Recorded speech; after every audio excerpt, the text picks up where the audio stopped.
Hey everybody, what is going on? And welcome to another video of Grim Dawn. Today I am pretty damn excited to talk about a lot of things. I'll be honest, there's too much information for me to cover all in this one video, so I'm going to do a few topics that I'd like to talk about, show you some of the new items on my Kabbalist, some of the new pet gear I've been finding, and go over a secret quest line. I won't do the whole thing. I won't actually physically show you how to do it. I will do a later video showing you how to do all that because I am working on a Death Knight right now. And the reason I'm working on a Death Knight is because you unlock a boss called Lokarr in a secret quest line, and he's really tough.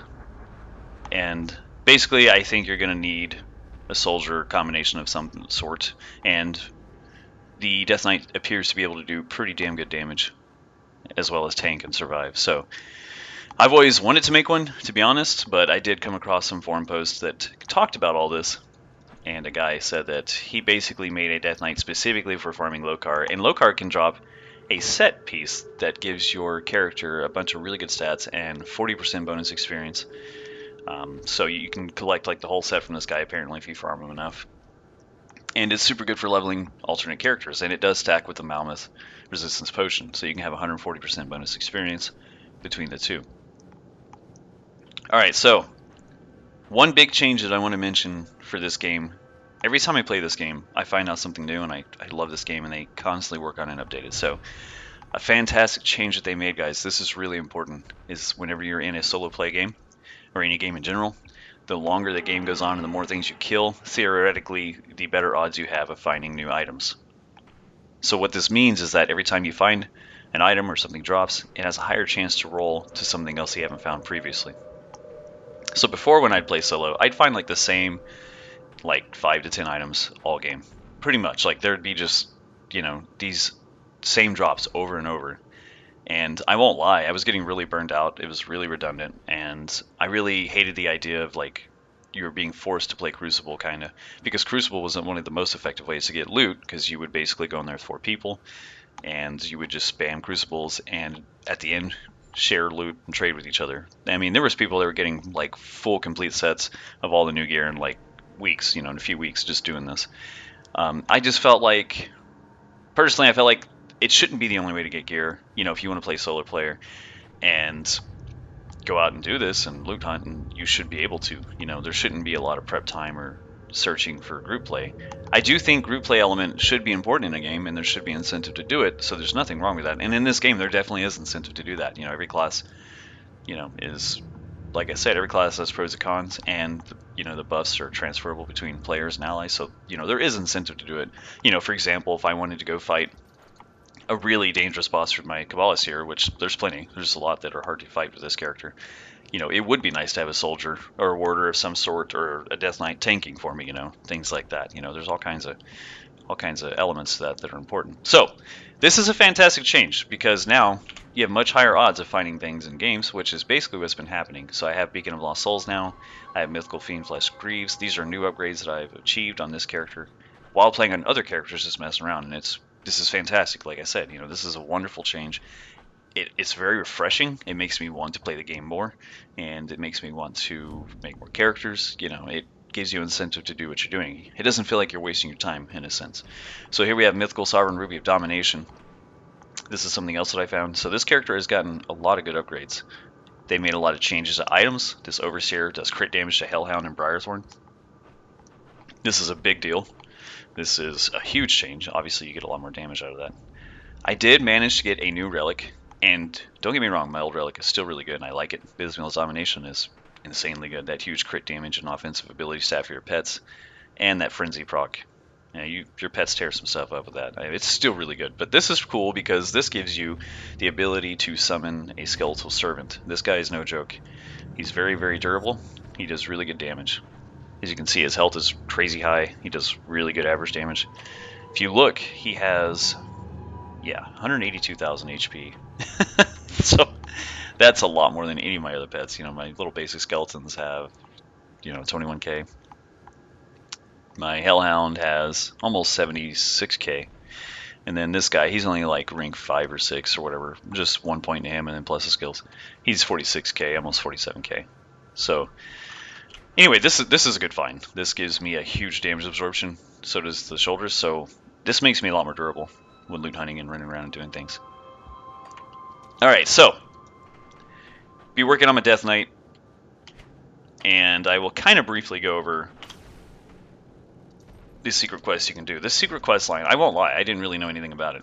I try not to look up any information when I play this game. Not that I'm not like trying to sound snobby or say I'm above it or anything like that. I just prefer to try to figure out things from my own, or on my own, should say, when I play a game, because it's more enjoyable. It gives you the element of surprise and discovery, and I grew up playing games, all my life, and that was one thing that I loved about old style gaming or older games, is the internet and stuff wasn't as established, and you couldn't just go out and look up anything or find out anything you wanted to. You'd have to like trade information between friends, and everything was kind of rumor and hearsay, and that was a fun aspect of gaming. So they did a pretty good job of that in this game. That's one of the reasons why I like this game so much. There's like so many things you can do, and it seems pretty simplistic for an ARPG, at first glance, but it's crazy. So this basically starts out in Homestead. Let's go over here real quick. I'm not going to go over the whole thing. I'm just going to give you an idea of how to start this quest line. And you don't have to do this portion, if I'm not mistaken, to do Lokarr. But you get some pretty cool items out of this if you do it. So you might as well, in my opinion. I mean, it's a pretty cool little quest line, and it's fun. I mean, it's very exciting. So if you don't want any spoilers on how to do this, stop the video now. I don't want to ruin anything for anybody. But if you do, go ahead and continue watching, and I'll kind of go over how to start this. So you go to Homestead. So there's a lady here when you first get here, and her name is Dela Thornsbury. Dela, something like that. And basically you run over here to like a farm in this area, and you pick up a note. You go get her note, and you go back to her and you talk to her. So that'll basically start the whole process. And then it continues on from there. You go next to like Astakern Valley, I believe it is. And you go inside a tomb, and you're basically seeking for her brother's weapon, I believe it is, when they were kids. And it's going to be over in this area. It's going to be a little dungeon. It's going to be called like the Stormcaller, and you have to go in there and break her urn. And then it just continues on from there. Next, I believe you go to the Sorrow's Bastion, run up northwest in Bloodgrove. You find an old oak tree with a bunch of dead bodies hanging from it.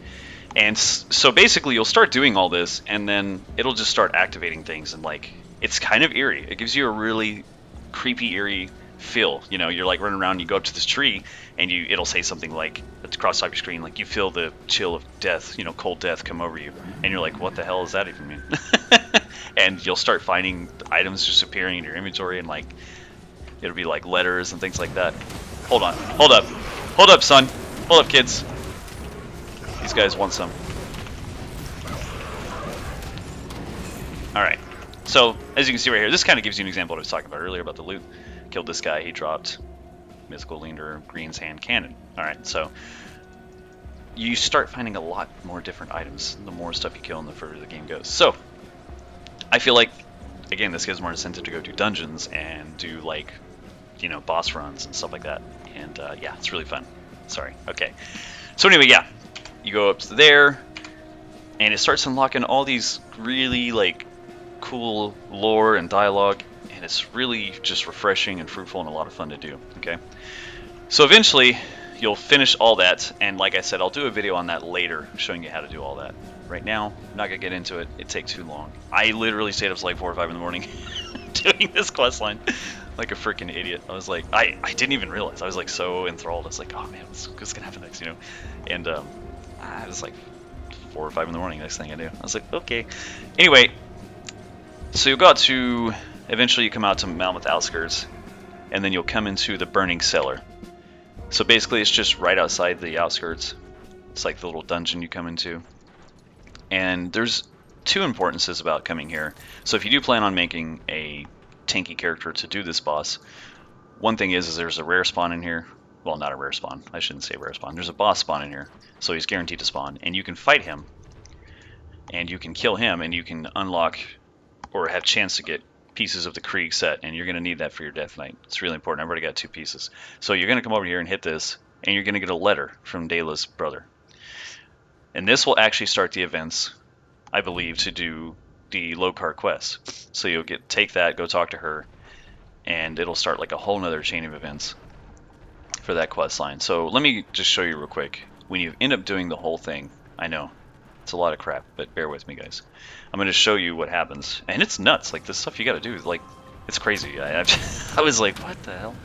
So, this shrine here. One of the things you have to do, like one of the last things you have to do, is actually come out here to the outskirts in this area. And there's a random, like, location this guy will spawn. You got to run around out here until you find him. And he's like this blue, like, undead, ghostly, demon-looking thing. And he'll just come out of the ground. And you have to kite him back to this summoning circle over here. I mean, it was nuts. I was like reading this stuff, and I was like, is this real? I was like, is this really a thing?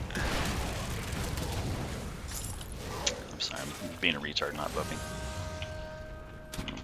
My pets can shred. I'm not being an idiot. Yeah, so he comes out of the ground, and then, like, you can't kill him. So you can imagine how difficult that kind of was with a pet build. I was like trying to kite and summon my pet, or, you know, de-summon my pets and, like, get rid of them. It's like, yeah, please don't kill this guy, I'm trying to do this. Okay, so yeah, like, it's crazy. You come over here, and this is like one of the last things you come over here, and you kite that blue demon dude, like, into this little, you know, summoning ritual on the ground, and he just explodes and opens this ethereal rift. You go inside, and you go to this location, and then you come over here, and you need something. Well, I can't remember what it is. You need something in your inventory, or some of the items you get doing the quest line. You talk to a ghost. I believe you need a skeleton key or something like that. You talk to her. You open this rift, and it takes you to this place. And I believe, yeah, okay. So then this needs a skeleton key. That's what it was. This devotion shrine needs a skeleton key. And once you do that, you unlock this. You can open this door here. Yeah. Come in here, and this takes you to the edge of reality. Now this is where all this starts, and Lokarr is deep inside this place, and he's like hidden. Yeah. And you know, the bosses and stuff in here, well, not bosses, but the mobs in here, they're it's no joke. This place is actually kind of rough. The reason that it is because there's a lot of random spawn items and stuff on the ground, or like traps on the ground, and they'll just spam like lightning or fire or cold just repeatedly, like trying to freeze you and damage you while you're going through this place. I mean, these guys are pretty durable, so, you know, be weary. Don't be a derpy dirt, basically. The skeletons are getting rocked here. Like a noob. Here we go. I didn't realize they were dying. I was just like kind of not paying attention. There we go. That hurt. I think she got some damage on me.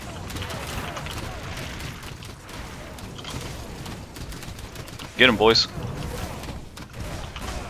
Alright. That was actually kind of rough because I got ambushed there.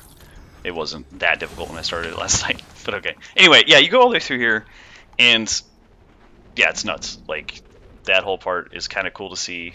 It's really neat to see just everything in there. It's a lot of fun. Okay, so then you do all that.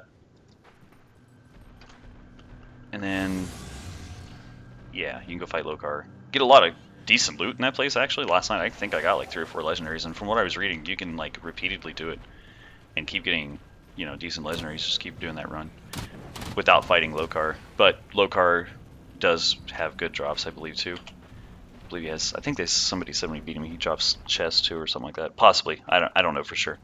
Okay, so anyway, yeah, I know it's a lot of crap. But then you come in here. If I'm kind of rambling, I'm not meaning to. It's really exciting to me. I was like, this is so awesome. And it, like, gives me a goal, I guess, and makes me want to make my Death Knight and finish him out. So it'll be another character I'm working on. I actually have so many characters right now I'm working on. Alright, so let me find this boss in here. He can spawn in just anywhere in here, and it's not hard to find him at all. So maybe something you could do is go, like I said, go, you know, farm for a while, go kill a bunch of stuff, maybe do a couple dungeons, whatever, and then come back to this place whenever you've already had a few drops. And, you know, it might improve your odds of getting some of the Krieg stuff from this guy. I don't know. I don't know for sure. I haven't, like, tested it.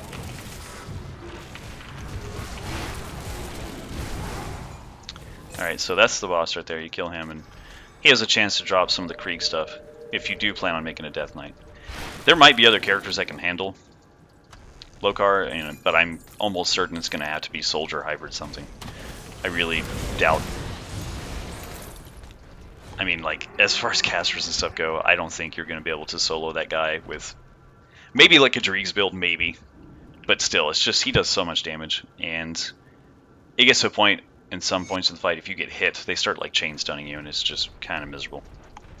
And like I said, one of the most difficult things is that he continuously goes into like the stealth mode, and if you're running from him, he does not come out of it, and you do like no damage to him during that time. So if you can stand there and tank him, that's one of the reasons why it's so effective to fight that guy with something that's really durable and tanky.